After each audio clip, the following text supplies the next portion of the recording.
네, 아는 기자, 정치부 홍지은 기자 나왔습니다. 자, 마지막 날, 최상병 특검법 재의결을 표 분석을 좀 해봐야 될 것 같아요. 이탈표가 어디서 더 많이 나온 거예요? 네, 재표결은요, 무기명 투표기 때문에 정확히 알 수는 없습니다. 하지만 저희가 취재를 해보니까요, 오히려 범야권에서 이탈했을 가능성 배제할 수 없는데요. 이해하기 쉽게 찬성표 기준으로 설명하겠습니다. 현재 범야권 의석수 180석이죠. 야권이 똘똘 뭉쳐 찬성표를 던졌다면 180표가 나와야 한다는 얘기입니다. 자, 그런데 결과적으로 찬성표가 179표 나왔어요. 한 표가 부족합니다. 네, 이번 투표 때는요, 불참자가 있었는데요. 바로 이번 총선 때 낙천한 무소속 이수진 의원이었습니다.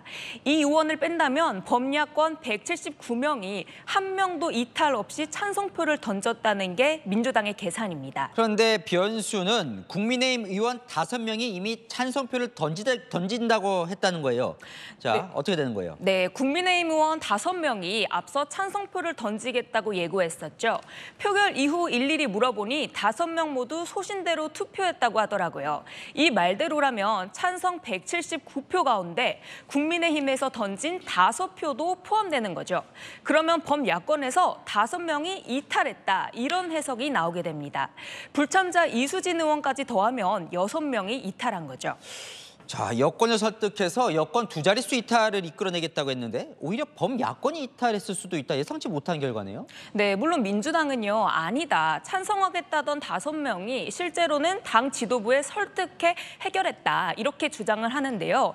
물론 범야권 이탈표는 없었다, 이런 주장인 겁니다. 한 여권 관계자는요, 문재인 정부 때 민주당이 밀어붙여서 공수처를 만들어 놓고 공수처를 못 믿겠으니 특검 도입하자는 건 자기 모순이다, 이런 내부 비판도 있는 걸로 안다, 이렇게 말했습니다. 결과적으로 국민의힘은 추가 이탈표를 막은 겁니다.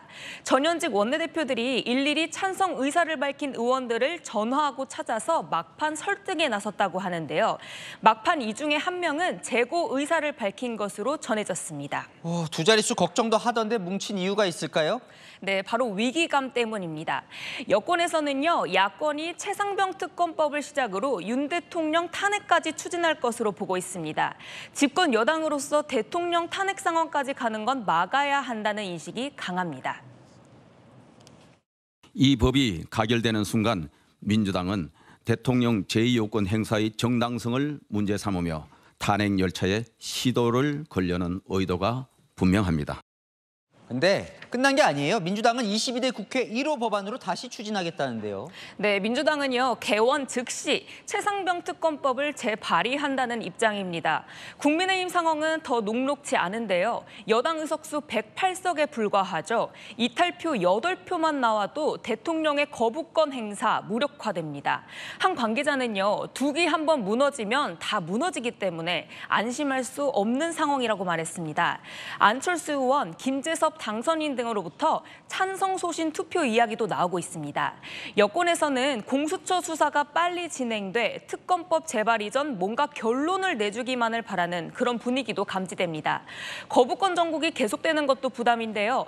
민주당이 오늘 5개 법안을 강행 처리한 만큼 대통령이 거부권을 행사할 걸로 보이지만 모든 법안에 대해 제2요구권 의결할지 아니면 일부만 할지 이렇게 대통령실 내부에서도 의견이 엇갈린다고 하더라고요.